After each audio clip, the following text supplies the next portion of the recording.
muy malo. Roto el pato de vestuario. La interpretación siempre negativa. Siempre negativa. Nunca positiva.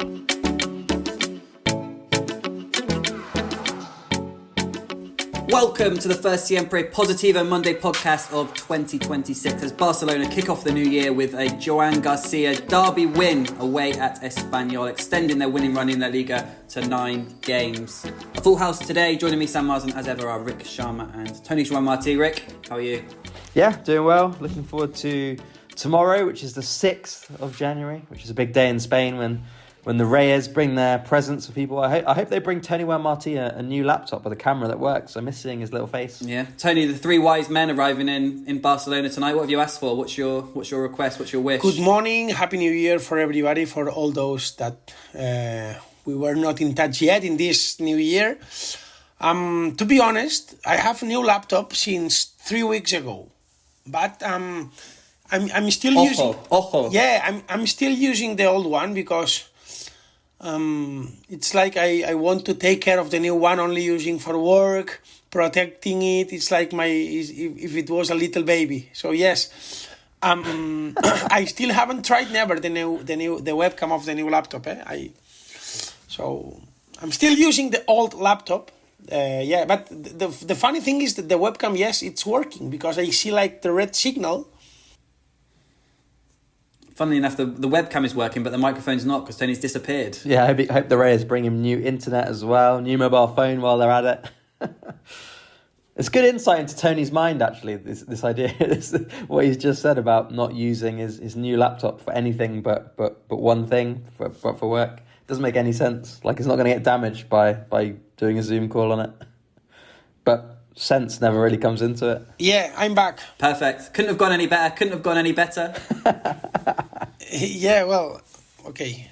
If you want, we can start again, eh? No. I think it's perfect as it is. It's here and it's perfect. No, it's good. But because I was speaking and then you got like frozen. You got frozen. I saw that my internet was gone, and I asked you, Sam, how are you? I said. And then you didn't receive me. Okay, yeah, I'm good. I'm refreshed for the new year. I guess we're back now because we obviously had the game at the weekend. But I do quite enjoy that La Liga stops for a little bit over Christmas. It helps you to sort of switch off and come back refreshed and ready for the new season. And I returned to Catalan as well this week after a trimester off with my broken elbow and physio. I'm back on Thursday. Benvinguts. Welcome. Okay, let's go back to Saturday then, the first game of 2026 in La Liga for Barcelona, and it was a big one away at Espanyol, billed locally here at least as one of the biggest derbies in the last few years. It's hard for me to say if that was true or not. I think in terms of parity, perhaps it was, but I think the last few derbies have been quite big, with Barca winning the league at Espanyol at times when Espanyol could have been relegated, etc. There was certainly a tense feel to those ones as well, but this was a big one because of the situation of both teams. Barca going into it, having won 8 games in a row, Espanyol risen to 5th in the table with 5 wins in a row of their own, but more than anything because of the return of Joan García, the first player to leave Espanyol's first team for Barca in over 30 years, the goalkeeper returning to Cornellà this weekend for the first time, and he was given what can only be described, I think, in journalism terms as a hostile reception back at his old playing ground. He was whistled fiercely when he came out to warm up. They put up nets behind the goal to stop people throwing things at him. They've been perhaps slightly exaggerated, I thought, at the time. Reports in the week that there were going to be rats thrown at him. I presume they weren't real rats, but there were sort of rat chants. There were, at one point behind one of the goals, they held up big signs with rats on them. There were notes with, Joan García Rata and his face on them, but he dealt with it very, very well. He was then whistled. Pretty much every touch was whistled, but he didn't just deal with it well. He relished it. If anything, he produced a brilliant performance. I'm sure most of you have seen the game by now. He made 6 saves. I'll leave it up to you. I'll tell you a little story actually, which was quite funny. I got a taxi back from the game on Saturday, and I got in the taxi, and the taxi driver was like, "Oh, has there been a game on?" And I was like, "Yeah, Barça Espanyol." And he asked a couple of questions about it, and I said a bit about the game, gave him a little summary. I said Barça perhaps not ruining their luck, but Espanyol had played quite well. Joan García had made I said 4 or 5 good saves, then said about what had happened late on. And then it turned out he'd watched the whole game anyway. And he started saying, actually, for me, there were only 2 key interventions from Joan García. And to be fair, he singled out the 2 biggest ones. The save from the Peremia header, which was incredible. And the moment when Robert Fernandes took the ball around him and it looked like he'd gone around him and he got a hand out and sort of saved it. He said the rest of them were perhaps fairly more routine saves, such as the one from Romero, which he tipped around the post, etc. Yeah, but what about the other one-on-one, which he saved and then shoved Gerard Martin into the way of the rebound from Miller again, I think it was. Yeah, I said to him about that one as well, and he kept going on about how slow Robert Fernandes is and how bad his finishing was. That's fair. That's also true. But yeah, he absolutely played me. I thought he had no clue about football, and then he just went off on this rally about how he'd seen all the game and going on about different things. And he was a big Barça fan as well, so he was raging about Espanyol. But yeah, Joan Garcia did have a good game. He made 6 saves in total, clean sheet. And after the game, Hansi Flick thanked him, labelled him one of the best goalkeepers in the world, although of course not quite good enough yet to get into Luis de la Fuente's Spain squad. And that Joan Garcia performance paved the way for Barça to snatch the points late on. The quality off the bench making the difference. Fermin Lopez coming on at half-time and providing 2 brilliant assists. The first setting up a sublime Dani Olmo finish in the 86th minute, and the second a few minutes later for Robert Lewandowski to seal a win, which Hansi Flick admitted was perhaps not deserved, Rick. Yeah, it wasn't deserved, really. It could easily have been a draw. Espanyol could easily have won.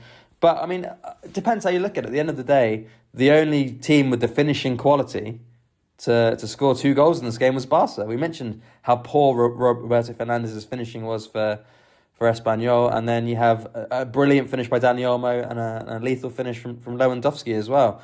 And that's what decided the game, as well as Joan Garcia's saves. I think there's a few things to say about the things you were talking about in terms of not in the Spain squad. I mean, it's not really, I don't think it's that he's not good enough to be in the Spain squad. It's that it raises big can of worms if you include him in the Spain squad.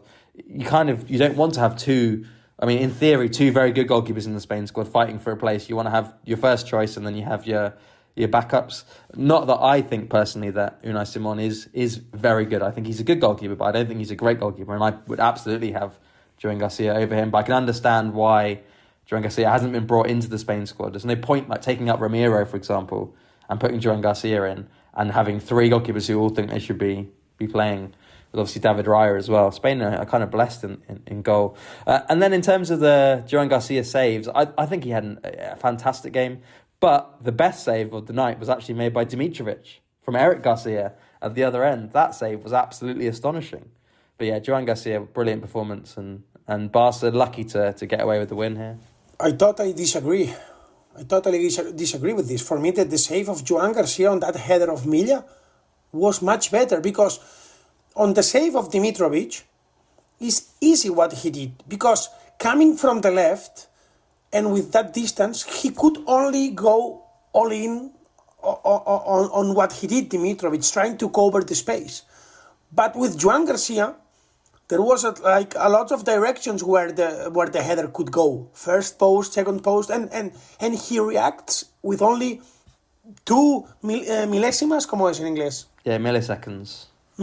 So, for me, this is one of the greatest saves I have ever seen, because it's incredible, because it's not a header from 6-7 meters. So, for me, it was so far the best save of the game, and possibly top 5 of the season. Definitely in the top 5 of the season, I would say. It was a great save. But the Dimitrovic save as well is he's actually moving the other way, because he's moving to the left and then he has to go back to the right when he. Yeah, but once he goes to the right, if you take up if you analyze the replay in slow motion, yes, it's true that he's going to the left, but then he changes to the right, and when Eric is about to shot, he cannot do nothing, just trying to cover as much as space as he can, and he does it. But for me, what I saw from Joan Garcia with that header is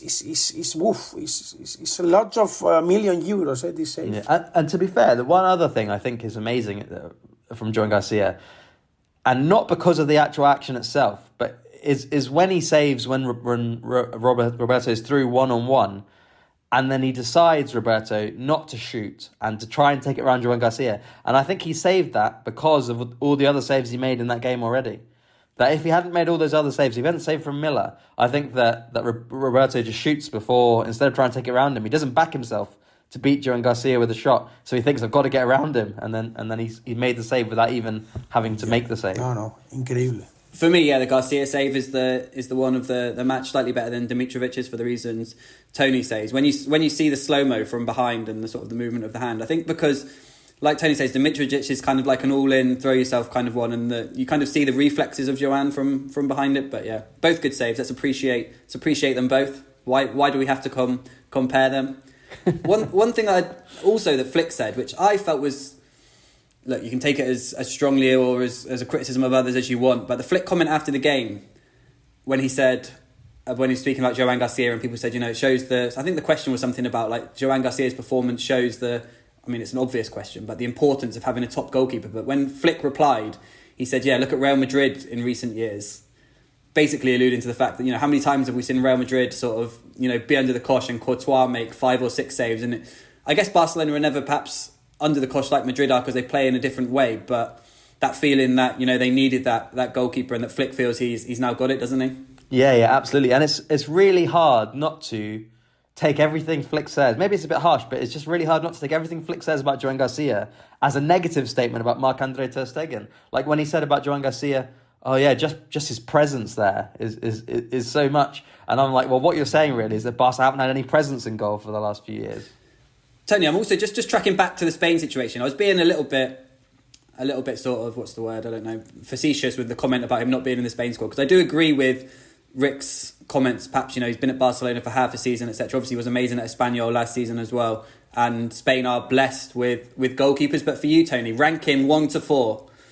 1 being the best, 4 being the worst. Unai Simon, Joan Garcia, David Raya, Alex Romero. How would you rank them right now? And who would be your Spain number 1? Unai Simon, number 5. Yeah, out of the top 4. Yeah. Number 4, yeah. Ramiro. Number 3, if you want, David Raya. Even if for me he's not really consistent, some great save, but I don't like him. I'm not especially in love, but I have to admit that he's performing well. Then number 2, the enormous gap between all these 3 players and Joan Garcia. And in number 1, Joan Garcia. No. You know that normally I don't overrate Barca players. Quite the opposite when we talk about only one Barca player. No, but normally no. Only one Barca player, no, because numbers are numbers, okay? But I think it's obvious. It's obvious that Joan Garcia brings you is much more than all these goalkeepers. And in my opinion, the more De La Fuente insists on not changing, the bigger will be the pressure on him, and the bigger will be the problem that he will have. So for me right now, it's impossible for Luis De La Fuente to avoid calling in the next in March Joan Garcia. Impossible for me. So I'm not saying he will do it. I say that there is no explanation. So I don't know how to say in English, but in French there is an expression when you turn with the car into streets that there is no exit. It's called cul-de-sac. Yeah. Cul-de-sac. It means that you are going to a way that has no any exit. You will be blocked at the end of this street. So Luis De La Fuente is walking to cul-de-sac because no reason if he doesn't bring as a starter in the World Cup Joan Garcia. Yeah, we use cul-de-sac in English as well. Okay, so yeah, it's French. Dead end street, I think they say in the US, but yeah, cul-de-sac as well. I see what you mean, and I mean, again, if it was me, I would have called up Joan Garcia last season, let alone this season. But there's no games now between now and the World Cup. There's just the Argentina match in March. And then maybe one other friendly, and if they put another friendly then, and then like 1 or 2 before the tournament starts. So he's already in the cul-de-sac. He's put himself in the cul-de-sac at this point because there's no matches to play with Joan Garcia. No, but in March there is nothing in March. Just the Argentina game and maybe one other. I don't know if they've arranged another friendly. They're going to arrange another friendly. And where they're playing in Qatar, aren't they, against Argentina? I think they're going to play Egypt or someone like that in Qatar as well. I don't think it's confirmed yet, but that's the plan. They will do a couple of friendlies. Yes, enough, more than enough. And then you get a couple in June before the World Cup. Yeah, so even more, 3-4 games, friendlies, it's more than enough. And do you? I mean, obviously, you've said Unai Simon 5th or 4th or whatever, and I would say the same. But then, if you're Luis de la Fuente, do you just completely bomb him out and just go Joan Garcia, Raya, Ramiro? No, it's Luis de la Fuente's problem, but this is not ONG. This is about being professional. So if there is someone who is better than you, this is what it is. I mean, veremos qué hace. It's funny the situation because no, nothing that can do it. Jaque mate for Luis de la Fuente, in my opinion.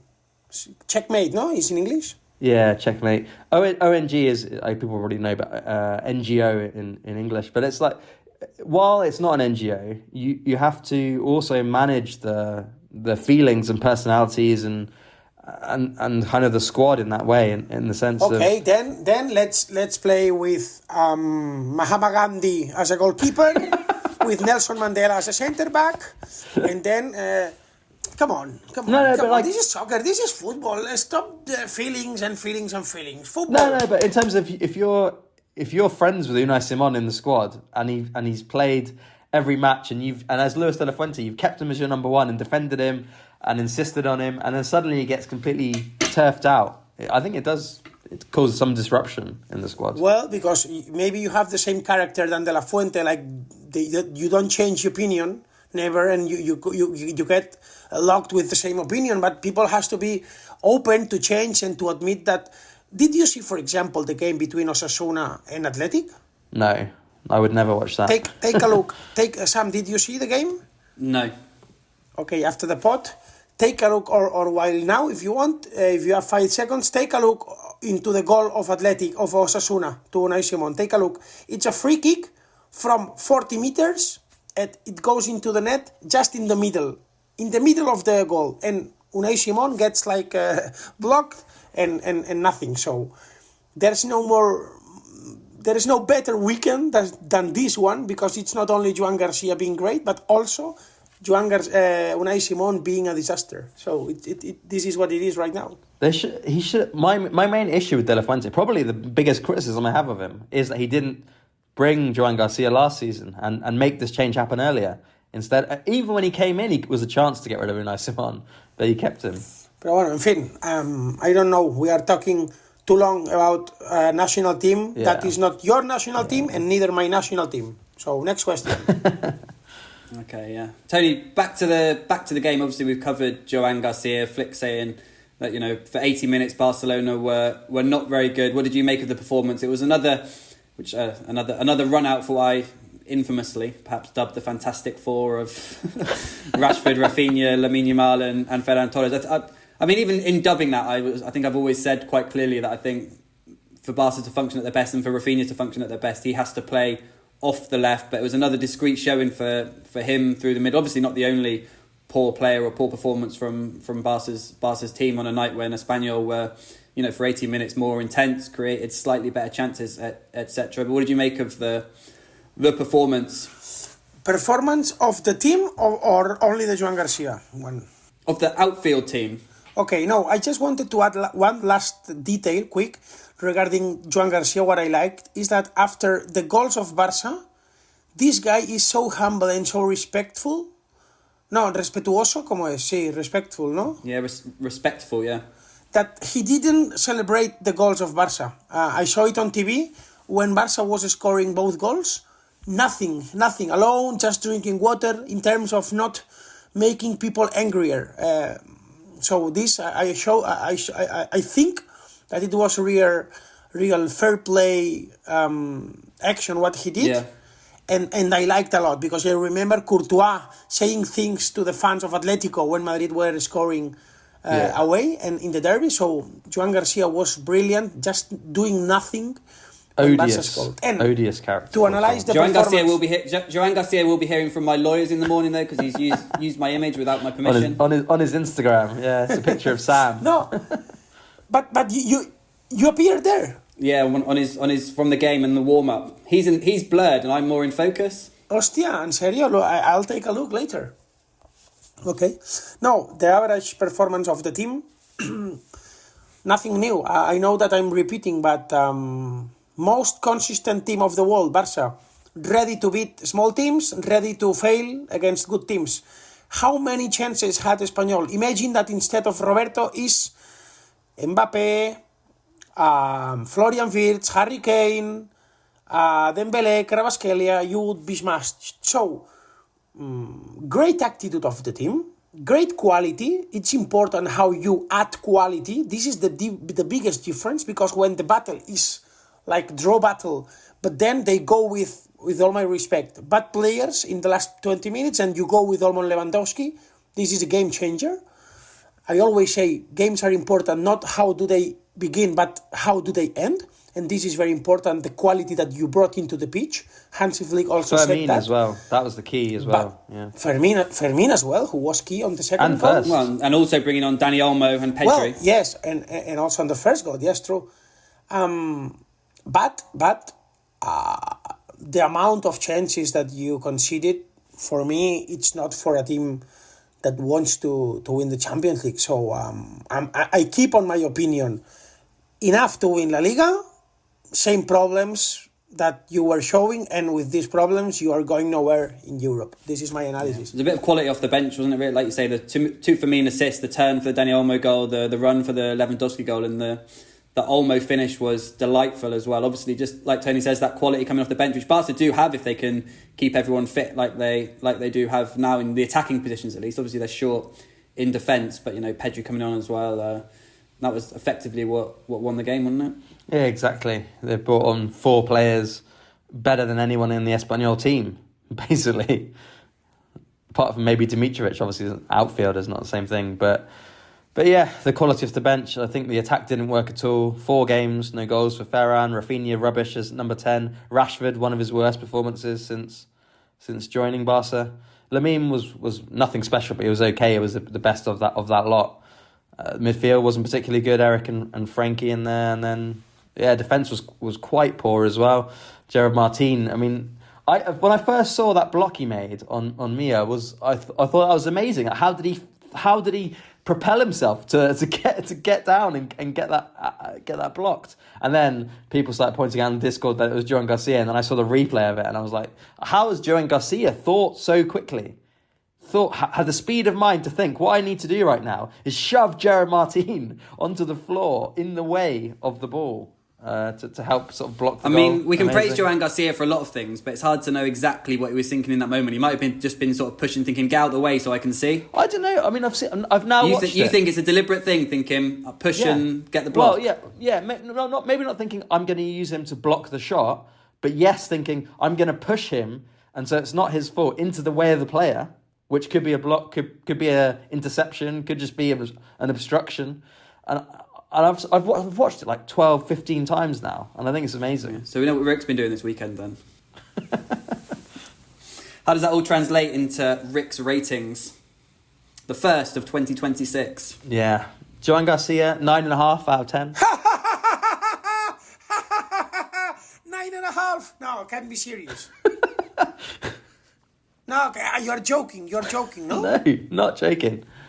No, okay. I want to ask you a question. What's missing on Joan game to get... Better finishing from Espanyol. If he like... Increíble. Apocalipsis. 9.5, really? 9.5? Yeah. I mean, if he makes those saves against Mbappe or Isaac or whoever you want, Haaland running through on goal, I think compared to Roberto Fernandes, who was absolutely atrocious, and obviously Mia's head is decent enough, but his... Yeah, but this is the ratings of the game, and the game is against Espanyol. So it's a rating of a game against Espanyol, not a rating of a game against Legia Warsaw. So it's a game against Espanyol, and in the game against Espanyol, he had a 20 over 10. Yeah, it's fair. You could give him a 10. I think it would be reasonable. I mean, 9.5 is not very far from a 10. Yeah, but I was sure that it was going to be I considered it, but I just think there's going to be bigger tests. Okay. Right, when he plays in the Champions League, he's going to face these... Barca aren't going to be better. They're going to give up these chances, and then he can get a 10 if he keeps a clean sheet against Arsenal, Man City, or whoever he wants when the Champions League comes around. No way. Jules Koundé 5, Kubasi 6, Gerard Martin 5, Balde 6, Eric and Frankie 5 each. Not too much to comment really, just not very good performance. Lamine 6, and then 4 for Rafinha, 4 for Rashford, 4 for Ferran, and then off the bench, Fermin 9 out of 10, very, very good. Dani Olmo 8, mainly just for that gorgeous finish into the top corner. Lewandowski 7, Pedri 6.5. For me, I'm not saying that they deserve different ratings, Rashford, Rafinha and Ferran, but for me the difference between them, and I don't know what's worse, but the difference between all these three players is that Rashford and Rafinha, they were both totally disappeared, and Ferran was not disappeared, but was horrible with all the controls that he made. So, just as a detail, that he was horrible, but the other two were not good, neither bad, just they didn't appear. Yeah, it's hard to differentiate. I mean, I would agree with that analysis of them. Maybe Rashford in between, he did appear a couple of times, but he overran the ball and was a bit sloppy on it. Struggled to get involved, yeah. Yeah, not quite sure what Barca's front four should be at the moment if everyone can stay fit. Probably back to Rafinha and Lamine wide, and then the number 10 and the number 9 positions are both up for grabs at the moment. There's a big problem is there's too many players that I keep thinking of at Barca who are all better as substitutes, which is Olmo, which is Fermin, which is Ferran Torres. They're all better when they're substitutes than when they start. And also Lewandowski, I start to begin to think. Yeah, maybe as well, yeah. That's not unfair, yeah. Entonces hay que ser positivos, yo lo digo siempre. Y luego si viene una debacle o viene que no se cumplen los objetivos, pues oye, a seguir intentándolo. Pero hay que ser positivos, hay que afrontar la vida como tal, ¿no? Con positivismo. Yo soy así y me gusta pensar siempre en que van a venir cosas buenas. Attention now turns to the Supercopa. Barca back in action on Wednesday in Saudi Arabia. They fly out today, Monday, and they play Athletic Club. So we'll get to see the battle of Joan García and Unai Simón. Hopefully De La Fuente will be out there watching. It means it's that annual time of the year where we discuss the importance of this week for Barca in the Supercopa, whether they should rest or rotate players, how much they need to go all out for it. I think it sort of ebbs and flows. I think we've agreed in recent years that obviously, that first year under Xavi and perhaps even last year with Flick as well, having not won a trophy, sometimes it does give you a little bit of an impetus, but when you've won everything the year before and when your goals are to go further in the Champions League, it takes a little bit more of a back step. Well, that of course wouldn't dampen the spirits if they were to produce a horrid performance against Athletic but get through and then lose to Real Madrid. That could swing the momentum in the Liga. It does have a part to play in the season, doesn't it? But it's hard to know what part until we see afterwards. Yeah, I have to admit, you were hotter on the Super Cup than me when it started in Saudi Arabia because you went to Saudi Arabia for it. But slowly, I do accept that it is more important than it used to be. Like when it was at the start of the season, it was like a friendly, and I was like, with this expanded tournament in Saudi Arabia, I was more or less trying to keep it in the same position in my head. But slowly, it's taken on more importance because of when it is in the season and the fact that a Clásico is I don't know if it's the likely final in this case because Atletico and Real Madrid obviously play each other in the second semi-final, but there's at least a 50% chance of a Clásico final, I would say. Yeah, no, I don't love it by any means, that the fact that they've moved it to this time of the year and everything around it financially, etc. But I think it's indisputable that it does shape narratives and momentum a little bit in the second half of the season. Yeah. I think it is important to win it, or at least not to lose it in a way that really drives your season into a wall, basically. I mean, it's more of a danger for Real Madrid than it is for Barca, I think, this season. Because obviously, I mean, it could result in Alonso being sacked if they lose in some sort of humiliating fashion. Yeah. Tony, are you looking forward to the Supercopa this week? I think I know your answer. Bueno, sí. The truth is that with this new style, this new tournament that is played in the middle of the season, what it was like almost a friendly at the end of August, right now is a little bit more important tournament. I have the feeling that it's a very, very, very dangerous tournament for Barça and Madrid because it's like you have nothing to win and a lot to lose. In terms of if you finish the season winning only the Super Cup, this is like shit. But if you get humiliated in the Super Cup, you can have a problem for the second half of the season in terms of self-confidence of the team and atmosphere to work. So it's strange, no? Because as I tell you, yes, if you win, you can have an extra of motivation, but everybody knows that it's the less important title. Let's see. I see Barça favorite. Right now. Honestly, clearly favorite. Especially because let's see what happens with Mbappé. From Madrid, I read that he could play if there is a final, but not really in a good shape, not 100%. And to be honest, I think that Barça, even if they are not playing well, I can imagine that you can be making the difference in the extra time, no? Because when Madrid would have to bring Fran Garcia and Güler and Mastantuono and Ceballos, you could bring into the pitch top players like Fermín, Lewandowski and Olmo, with which I think they are right now, maybe not in the future, but right now, a step higher than Mastantuono and company. So I am optimistic regarding Barcelona's chances to win the Super Cup, to be honest. Yeah, no Clásico final just yet, of course. And who needs Mbappé when you've got Gonzalo Garcia scoring 4 goals against Real Betis at the weekend as Real Madrid kept on. 3 goals, three goals, no 4, 3. Hat-trick, yeah. Yeah, no, hat-trick. Fran Garcia got the other goal. Okay, yeah. And, 3 goals it was, yes. Yeah.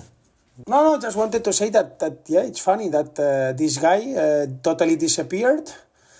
I have the feeling that in some points, Xabi Alonso, who was a student of Guardiola, has the same way, no? He wants to follow a little bit this way to be brave with young players. And I see that maybe this is the beginning of a new era. Of course, with Mbappé, he will be always on the bench.